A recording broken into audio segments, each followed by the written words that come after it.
ಏನಿದೆ ಪ್ರತಿಯೊಂದು ಇವತ್ತು ಕಾರ್ಮಿಕ ಮಂಡಳಿ ಇರ್ತಕ್ಕಂಥದ್ದು ಏನಪ್ಪ ಅಂದರೆ ಯಾವುದೇ ಮುಖ್ಯಮಂತ್ರಿಗಳು ಅನುದಾನದಲ್ಲಿರ್ಬೋದು ಅಥವಾ ಕೇಂದ್ರ ಸರ್ಕಾರದ ಅನುದಾನದಲ್ಲಿ ಮಂಡಳಿ ಇರ್ತಾ ಇಲ್ಲ.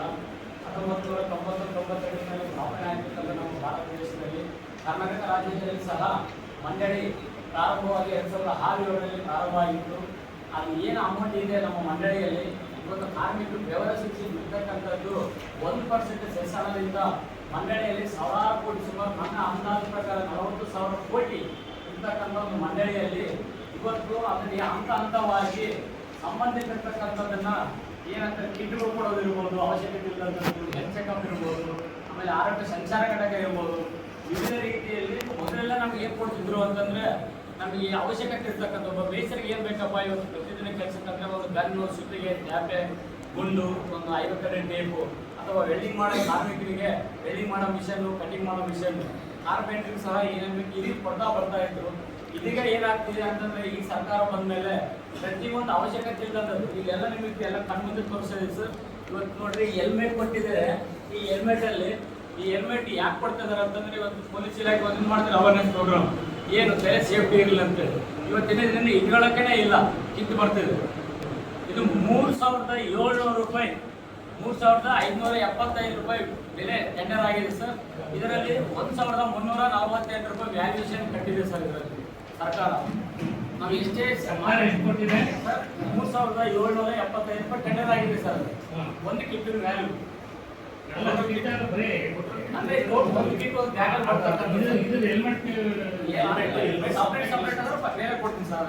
ಹೆಲ್ಮೆಟ್ ಎಷ್ಟಾಗಿ ರೇಟ್ ಅದನ್ನ ಸಪ್ರೇಟ್ ಕೊಟ್ಟಿಲ್ಲ ಸರ್, ಡೈರೆಕ್ಟ್ ನೋಡಿಲ್ಲ, ಬೇರೆ ಕಡೆ ಕೊಡ್ತೀನಿ. ರೇಟ್ ಹೇಳಿದ್ರೆ ಅದ್ರಾಗ ಹೆಲ್ಮೆಟ್ ರೇಟ್ ಎಷ್ಟೇ ಇದೆ ಸಪ್ರೇಟ್ ಆಗಿ ಕೊಟ್ಟಿಲ್ಲ ಸರ್. ಟೋಟಲ್ ಕಿಟ್ 1,378 ರೂಪಾಯಿ ಇದೆ ಅಂತ ಕೊಟ್ಟಿದ್ರು. ಕಿಟ್ ರೇಟ್ ಬ್ಯಾಗಲ್ಲಿ ಬರ್ತದೆ 1,378 ರೂಪಾಯಿ ಸರ್. ಒಂದು ಹೆಲ್ಮೆಟ್ ಇರುತ್ತೆ. ಇದು ನೋಡಿ, ಇದು ಕಿವಿಯಲ್ಲಿ ಹಚ್ಕೊಂಡು ನಾವು ಕೆಲಸ ಮಾಡ್ಬೇಕಂತ ಹೇಳ್ತಾರೆ. ಇದು ಯಾವ ರೀತಿ ಇಟ್ಕೊಂಡು ನಮಗೆ ಗೊತ್ತಾಗ್ತಿಲ್ಲ ಸರ್. ಇದು ಇಟ್ಕೊಂಡು ಮಾಡಲ್ಲ ಆಗಲ್ಲ ಸರ್. ಸರ್ ಇದು ನೋಡಿ, ಜಾಕೆಟ್ ಹಾಕೋಬೋದು ಬೇಕಾದ್ರೆ ಇದು ಭಾಳ ಹೋಗಿ ನಮ್ಮ 60-70 ರೂಪಾಯಿ.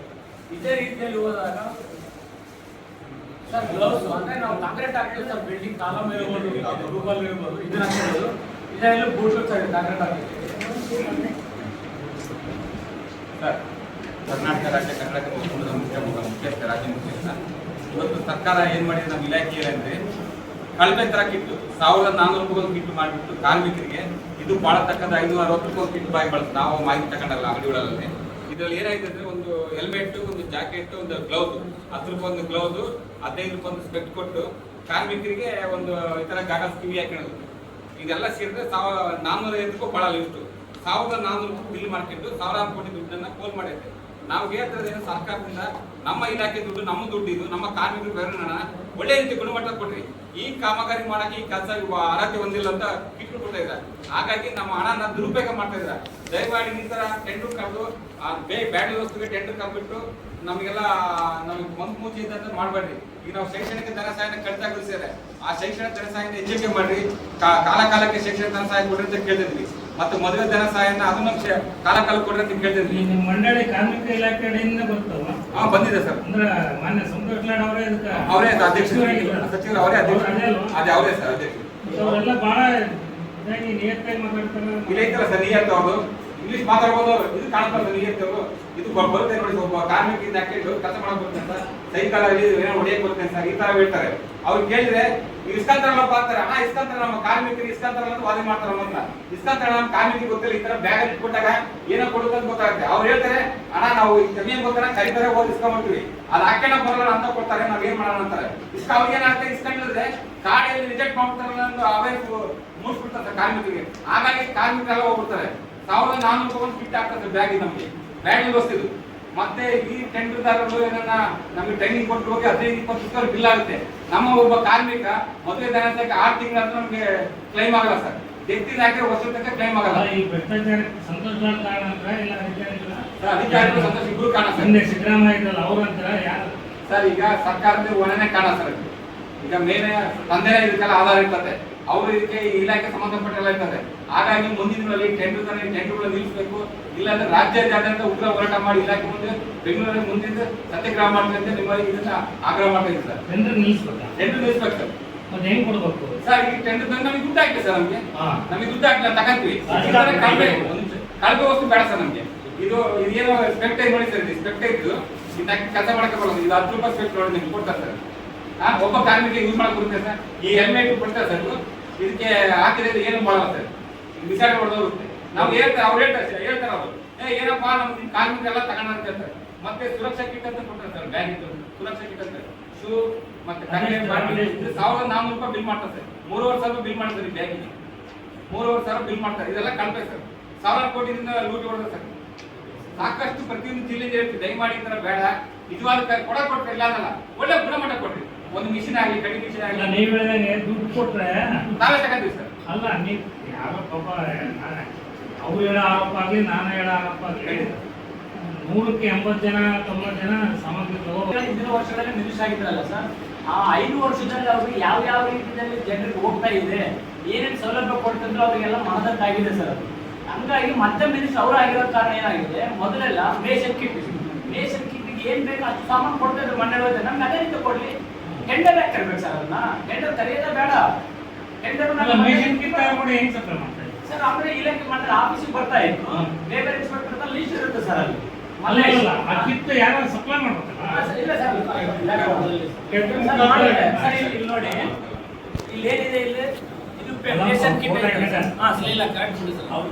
ಈಗ ಸರ್ ಅದಕ್ಕೆ ಎಕ್ಸ್ಪ್ಲೇನ್ ಮಾಡ್ತೀನಿ. ಏನೇ ಇರ್ಲಿ, ಒಂದು ಗುಣಮಟ್ಟ ಇರಬೇಕು. ಡಿಬಿಟಿ ಮೂಲಕ ನಿಮ್ಗೆ ರೊಕ್ಕ, ಮತ್ತೆ ರೊಕ್ಕ ನೀವು ಆಫೀಸರ್ ಕೈ ಕೊಡೋದ್ರೆ ಅದು ಮತ್ತೆ 3,000 ಆಯ್ತಾರೆ, 2,000 ನಿಮ್ಗೆ ಕೊಟ್ಟು ಒಂದು ಡಿಬಿಟಿ ಮೂಲಕ ಸರ್. ನಮ್ಮ ಉದ್ದೇಶ ಒಂದೇ ಏನಂದ್ರೆ, ಈ ತರ ಕಳಪೆ ಕೊಡದೆ ಕಾರ್ಮಿಕರಿಗೆ ಬಳಕೆ ಆಗುವಂತ ವಸ್ತುಗಳು ಕೊಡ್ರಿ. ಅದೇ ಇದ್ದ ಸಂದರ್ಭದಲ್ಲಿ ಇಲ್ಲ ಅಂದ್ರೆ ಡೈರೆಕ್ಟ್ ದುಡ್ಡು ಹಾಕಿ ಟೆಂಡರ್ ಕೊಡದೆ ಆಗದೆ ಇರ್ತಕ್ಕಂಥ ಕೆಲಸ ಇದೆ. ಬಟ್ ನಾವೇನ್ ಹೇಳ್ತಾ ಇದ್ವಿ ಅಂತಂದ್ರೆ, ಈಗ ನೋಡಿ ಮುಂಚೆ ಅಂತೂ ಕಾರ್ಮಿಕ ಇಲಾಖೆ ಒಳಗಡೆ ಸಾಕಷ್ಟು ದುಡ್ಡಿತ್ತು, ಕಾರ್ಮಿಕರಿಗೆ ಹೆಂಗ್ ಬಳಸ್ಬೇಕನ್ನೋ ಒಂದು ಉದ್ದೇಶದಿಂದ ಅವತ್ತು ಸುಪ್ರೀಂ ಕೋರ್ಟ್ ಹೇಳ್ತು, ಕಾರ್ಮಿಕರಿಗೆ ಸಹಕಾರಿಗಳ ಮುಖಾಂತರ ಕೊಡಿ ಅಂತ ಹೇಳ್ತು. ಬಟ್ ಆದ್ರೆ ಈಗಿನ ಪರಿಸ್ಥಿತಿ ಏನಾಯ್ತು ಅಂತಂದ್ರೆ, ಕಾರ್ಮಿಕ ಇಲಾಖೆಯಲ್ಲಿ ಬರೀ 7,200 ಕೋಟಿ ಮಾತ್ರ ಇದೆ. ಈ 7,200 ಕೋಟಿನ ಇತರ ಟೆಂಡರ್ಗಳು ಈಗ ನೋಡಿ, ಮೊನ್ನೆ 2025-26ರಲ್ಲಿ 1,000 ಕೋಟಿ ಟೆಂಡರ್ ಕರೆದಿದ್ದಾರೆ. 1,000 ಕೋಟಿ ಟೆಂಡರ್ ಬರೀ ಟೆಂಡರ್ ರೂಪದಲ್ಲಿ ಕರೆದಿದ್ದಾರೆ. ಹಾಗಾಗಿ ನಾವು ಟೆಂಡರ್ಗಳೆಲ್ಲ ನಿಲ್ಲಿಸ್ಬಿಟ್ರಿ, ಈ ತರ ಎಲ್ಲ ಬೇಡ, ನಮಗೆ ಮೂಲಭೂತ ಸೌಕರ್ಯಗಳಂತ ಮಾಡಿದ್ದಾರೆ. ಮದುವೆ ಧನ ಸಹಾಯ ಇರ್ಬೋದು, ಹೆರಿಗೆ ಧನ ಸಹಾಯ ಇರ್ಬೋದು, ಆಮೇಲೆ ಡೆತ್ ಬೆನಿಫಿಟ್ಸ್ ಇರ್ಬೋದು, ಸ್ಕಾಲರ್ಶಿಪ್ ಆಗಿರ್ಬೋದು, ಇಂಥವೆಲ್ಲ ಕೊಡಿ ಅಂತ ನಾವು ಕೇಳ್ತಾ ಇದ್ದೀವಿ. ಇದನ್ನೇ ನಾವು ಮಾನ್ಯ ಸಚಿವರಿಗೆ ಗದಗದಲ್ಲಿ ಕ್ವಶನ್ ಕೇಳಿದಾಗ ಅವ್ರು ಏನಂದ್ರು ಗೊತ್ತಾ ಸರ್, 2021ರಲ್ಲಿ ಸುಪ್ರೀಂ ಕೋರ್ಟ್ ಆದೇಶ ಮಾಡಿದೆ, ಅಲ್ಲಿಂದ ಇಲ್ಲಿವರೆಗೂ ಮಕ್ಕಳಿಗೆ ಸ್ಕಾಲರ್ಶಿಪ್ ಕೊಡ್ರಿ, ಇಲ್ಲ ಅಂತಂದ್ರೆ ಬಹಳ ಕಷ್ಟ ಆಗುತ್ತೆ, ಬಡ ಮಕ್ಕಳೆಲ್ಲ ಸ್ಕಾಲರ್ಶಿಪ್ ಕೊಡ್ರಿ ಅಂತ ಹೇಳಿದ್ರೆ, ಮಾನ್ಯ ಸಚಿವರು ಏನ್ ಹೇಳ್ತಾರೆ ಅಂತಂದ್ರೆ, ಈ ಸ್ಕಾಲರ್ಶಿಪ್ ಏನಾದ್ರು ಕೊಟ್ರೆ ಮಂಡ್ಲಿಯಲ್ಲಿ ಇರ್ತಕ್ಕಂಥ ದುಡ್ಡೆಲ್ಲ ಖಾಲಿ ಆಗ್ಬಿಡುತ್ತೆ ಅಂತ ಹೇಳ್ತಾರೆ. ಸರ್, ಸ್ಕಾಲರ್ಶಿಪ್ ಕೊಡಕ್ ನಿಮ್ಗೆ ದುಡ್ಡು ಖಾಲಿ ಆಗುತ್ತೆ, ಆದ್ರೆ ಈ ಕಿಟ್ಗಳು ಕೊಡಕ, ಆಮೇಲೆ ಹೆಲ್ತ್ ಕ್ಯಾಂಪ್ ಮಾಡಕ, ಸಂಚಾರಿ ಘಟಕ ಮಾಡಕ, ಆಮೇಲೆ ಈ ಸೇವಾ ಕೇಂದ್ರ ಅಂತೇಳಿ ಸುಮಾರು 41 ಕೋಟಿ ವೆಚ್ಚದಲ್ಲಿ ಖಾಸಗೀಕರಣಕ್ಕೆ ಕೊಟ್ಟಿರ್ತಕ್ಕಂಥ ಉದಾಹರಣೆಗಳಿದಾವೆ ಸರ್. ಇವತ್ತು ನೋಡ್ರಿ, 2006-7ರಲ್ಲಿ ಪ್ರಾರಂಭ ಆದಾಗ ಮಾನ್ಯ ಲೇಬರ್ ಆಫೀಸರ್ಗಳು ಮತ್ತು ಲೇಬರ್ ಇನ್ಸ್ಪೆಕ್ಟರ್ಗಳು ಮತ್ತು ಡಿಒಗಳು ಕಾರ್ಯನಿರ್ವಹಿಸ್ತಾ ಇದ್ರು. ಈಗ ಅದರ ಜೊತೆಗೆ ಇನ್ನೊಬ್ಬರನ್ನ ಫೀಲ್ಡ್ ಇನ್ಸ್ಪೆಕ್ಟರ್ ಅಂತ ಮತ್ತೆ ಆಡ್ ಮಾಡಿದ್ದಾರೆ.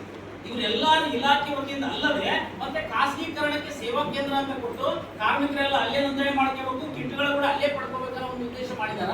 ಅವರೇ ಕಾರ್ಡ್ ನೋಂದಣಿ ಮಾಡ್ತಾರಂತೆ ಸರ್. ಇಲ್ಲಿ ಸರ್ಕಾರ ಇದ್ದಾಗ ಕಾರ್ಮಿಕ ಸಂಘಟನೆಗಳು ಅದ್ರ ಜೊತೆಗೆ ಒಗ್ಗೂಡಿ ಕೆಲಸ ಮಾಡ್ತಕ್ಕಂಥ ಕೆಲಸ ಆಗ್ತಾ ಇತ್ತು.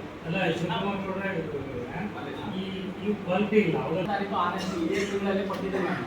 ಏನ್ ಮಾಡಿದರೆ, ಹೆಲ್ತ್ ಕ್ಯಾಂಪ್ ಚೆಕಪ್ ಅಲ್ಲಿ ಹೇಳ್ತಾರೆ ನಮ್ಮ ಶಿವಕುಮಾರ್ ಅವರು, ಈ ವಾರದಲ್ಲಿ ಅವ್ರು ಹೆಲ್ತ್ ಕ್ಯಾಂಪ್ ಚೆಕಪ್ ಎಷ್ಟು ರೀತಿಯಲ್ಲಿ ಮಾಡ್ತಾರಂತೆ, 19 ರೀತಿಯಲ್ಲಿ ಚೆಕಪ್ ಮಾಡ್ತಾರೆ. ಬ್ಲಡ್ ತಗೊಂಡೋಗಿ ಕಬ್ಬನ್ ರೋಡು, ತಾಳ ರೋಡು, ಗಾಂಧಿನಗರದಲ್ಲಿ ಏರಿಯಾದಲ್ಲೆಲ್ಲ ಬ್ಲಡ್ ಚೆಕಪ್ ತಗೊಂಡೋಗಿರ್ತಾರೆ. ರಿಪೋರ್ಟ್ ತಗೊಂಡೋಗಿ ಕೊಡೋದು 2 ತಿಂಗಳು ಅಥವಾ 3 ತಿಂಗಳಿಗೆ ಸರ್. 10 ತಿಂಗಳ ಒಳಗಡೆ ಆ ಪೇಷಂಟ್ ಏನಾಗಿರ್ಬೋದು, ಬೈ ಚಾನ್ಸ್ ಶುಗರ್ ಇರೋದಿರ್ಬೋದು, ಹಾರ್ಟ್ ಪ್ರಾಬ್ಲಮ್ ಅಲ್ಲಿ ಇರ್ಬೋದು, 2-3 ತಿಂಗಳು ರಿಪೋರ್ಟ್ ಬೇಕು ಸರ್. ಅದನ್ನ ಕೇಳಕ್ ಹೋದಾಗ ಏನಾಗ್ತದೆ, ನಾನು ಇದೇ ರೀತಿಯಲ್ಲಿ ಮೊನ್ನೆ ನಮ್ಮ ಬಾಪೂಜಿ ನಗರ ಏರಿಯಾದಲ್ಲಿ, ಚಲವಾದಿ ಏರಿಯಾದಲ್ಲಿ ಹೋದ್ರೆ, ಮೇನ್ ರೋಡಲ್ಲಿ ಗೌರ್ಮೆಂಟ್ ಸ್ಕೂಲ್ ಇದೆ ಸರ್, ಅಲ್ಲಿ ಅಲ್ಲಿ ಬ್ಲಡ್ ಕೊಟ್ಟರು ನಾವು ರಿಪೋರ್ಟು, ಅಲ್ಲಿ ನಿಲ್ಲಿಸ್ಬೇಕಾ ಯಾವ್ದು ರಿಪೋರ್ಟ್ ಕೊಡ್ಲಿಕ್ಕೆ ಓಡಿ ಸಂತೆ ನಿಲ್ಲಿಸ್ಕೊಂಡು ಕುತ್ಕೊಂಡಿದ್ದಾರೆ ಅಯ್ಯಮ್ಮ. ಪ್ಲೀಸ್ ಆರಾಮ್ಸು ಬ್ಲೂಟೂತ್ ಫೋನ್ ಆನಲ್ಲಿ, ಟ್ಯಾಬ್ ಆನಲ್ಲಿ, ಯಾರು ಬಂತಪ್ಪ ಅಂದ್ರೆ ಫೋಟೋ ಹೊಡ್ಕೊಂಡು ಸರ್ ವರ್ಕ್ ಮಾಡ್ತಾರೆ. ನನಗೆ ಯಾರು ನರ್ಸ್ರು ಅವ್ರ ಮೊಬೈಲಲ್ಲಿ ಬಿಸಿ. ನಾನು ಅದನ್ನು ಯಾವತ್ತು 4ನೇ ತಾರೀಕಿನೇ ಕೊಟ್ಟಿದ್ದೀನಿ ಸರ್, ನಮ್ಮ LO ಮುಖಾಂತರ ಮಂಡ್ಯಕ್ಕೆ ಲೆಟ್ರ್ ಕೊಟ್ಟಿದ್ದೆ. ಇದಕ್ಕೆ ಇನ್ನೂರು ಕಿಲೇ ಕೊಡ್ತಾ ಇಲ್ಲ. ಈ ರೀತಿಯಲ್ಲಿ ಮಾಡಿದಾಗ ಏನಾಗ್ತದೆ, ಕಾರ್ಮಿಕರು ಕಬ್ಬನ್ ರೋಡಿಂದ ಬಾಪೂಜಿ ನಗರಕ್ಕೆ ಬಂದ್ರೆ ಎಷ್ಟು ರೂಪಾಯಿ ದುಡ್ಡು ಕಟ್ತಾರೆ? ಮತ್ತೆ ಬ್ಲೆಡ್ ತಗೊಂಡು ಹೋಗಿ ಬಂದಿದ್ದು ಒಂದಿನೆಲ್ಲ ಕೂಲಿ ಕೆಲಸ ಮಾಡ್ಬೋದು. ಮಹಿಳಾ ಕಾರ್ಮಿಕರಾದ್ರೆ 400ರಿಂದ 600, 700 ರೂಪಾಯಿ ಕೂಲಿ ಇದೆ, ಬೇಸರಿಗೆ 800, 900 ರೂಪಾಯಿ ಇದೆ. ಅಷ್ಟು ಇವ್ರು ದುಡ್ಡು ಕೊಟ್ಟು ಕೂಲಿ ಬಿಟ್ಟು ಹೋಗೋದಕ್ಕಿಂತ ನಾವೇ ಇಲ್ಲ ಪಬ್ಲಿಕ್ ತೋರಿಸ್ಕೋಬಹುದು. ಅಥವಾ ಓಪಡಿ ಇದೆ, ಡಿಸ್ಟ್ರಿಕ್ಟ್ ಹಾಸ್ಪಿಟಲ್ ಇದೆ, ಆರೋಗ್ಯ ಸಮುದಾಯ ಕೇಂದ್ರಗಳಿದ್ದಾವೆ. 10 ರೂಪಾಯಿ ಚೀಟಿ ಮಾಡಿದ್ರೆ ಎಲ್ಲ ರಿಪೋರ್ಟ್ ಬರುತ್ತಲ್ಲ ಸರ್ ಇಲ್ಲಿ ಒಂದಿನ ಅಥವಾ 2 ದಿನದಲ್ಲಿ. ಈ ರೀತಿ ಇರೋದಕ್ಕೋಸ್ಕರ ಕಿತ್ತದ ಬಗ್ಗೆ ನಾನು ಹೇಳ್ತಲ್ಲ, ಎಲ್ಲಾ ರೀತಿಯಲ್ಲಿ ಇವಾಗ ಶಿವಕುಮಾರನ್ ಹೇಳ್ದಂಗೆ ಇವತ್ತೇನೋ ಕರೆದಿದ್ದಾರಪ್ಪ ಏನಂತೇಳಿ ಕಾರ್ಮಿಕ ಸೇವಾ ಕೇಂದ್ರ ಅಂತೇಳಿ 41 ಕಡೆ ಒಂದು ಆಫೀಸಲ್ಲಿ ಮಿನಿಮಮ್ ಅಂದ್ರೆ 15ರಿಂದ 20 ಲಕ್ಷ ರೂಪಾಯಿ ಇದೆ ಸರ್. ಅವರು AC ಏನೋ TV ಏನೋ ಚೇರ್ಗಳೇನು ನೋಡ್ಬೇಕಲ್ಲ, ಕೆಲವರು ಟೆಂಡರ್ ಅವರಿಂದ ನಿಮ್ಗೇನು ಉಪಯೋಗ ಇಲ್ಲ ಸರ್. ಏನು ಉಪಯೋಗ ಇಲ್ಲ, ಅದಕ್ಕೆ ಕೆಲಸ ಉಪಯೋಗ ಇಲ್ಲ ಅಂತ ಸರ್. ಇದೇನೇ ಕಾರ್ಮಿಕ ಯೂನಿಯನ್ ಮಾಡಲ್ ತಂದ್ರೆ ಅಂತೇಳಿ ಅರ್ಜಿ ಸಲ್ಲಿಸಿ ಅಂತ ಇವತ್ತು ಅವ್ರಿಗೆ ಏನು ಪರ್ಮಿಷನ್ ಕೊಟ್ಟಿದ್ದಾರೆ ಮಂಡಳಿಯಿಂದ ಟೆಂಡರ್ ತಾಲೂಕಿಗೆ, ನಮಗೆ ಒಂದು ಐಡಿ ಕೊಟ್ಟಿದ್ದಾರೆ ಸರ್. ಈಗ ಅಂದ್ರೆ 3 ವರ್ಷ ಆಡಿಟ್ ರಿಪೋರ್ಟ್ ಇರಬೇಕು, ಬಾಡಿ ಮೆಂಬರ್ ಇರಬೇಕು, ಅಧ್ಯಕ್ಷರು ಕಾರ್ಯದರ್ಶಿ ಮೇಲೆ ಸೀಲ್ ಅಡ್ಮಿಷನ್ ಮಾಡ್ಲಿಕ್ಕೆ ಅಧಿಕಾರ ಕೊಟ್ಟಿದ್ದಾರೆ ಸರ್. ಬಟ್ ನಮ್ಗೆ ಯಾಕೆ ಕೊಡ್ಬಾರ್ದಾಗಿತ್ತು? ನಮಗೆ ವೆರಿಫಿಕೇಶನ್ ಮಾಡ್ಲಿಕ್ಕೆ ಇವತ್ತು ಕೆಳ ಮಾಡ್ತಿದ್ರೆ ಎಲ್ಲಿ ಕೆಲಸ ಮಾಡ್ತಾರ ಅಂತ ನಮ್ಗೆ ಗೊತ್ತಿದೆ. ಕಾರ್ಮಿಕ ಚಂದ್ರ ಗೊತ್ತಿರ್ತಾರೆ, ಅವನೇನು ಓದ್ಕೊಂಡಿರ್ತಾನೆ ಬಂದಿರ್ತಾನೆ ಕುದಿರ್ತಾನೆ, ನಾವೇನು ರಿಪೋರ್ಟ್ ಕೊಡ್ತೀವಿ ಹೇಳ್ತಾನೆ ಹೋಗ್ತಾನೆ ಅಷ್ಟೇ.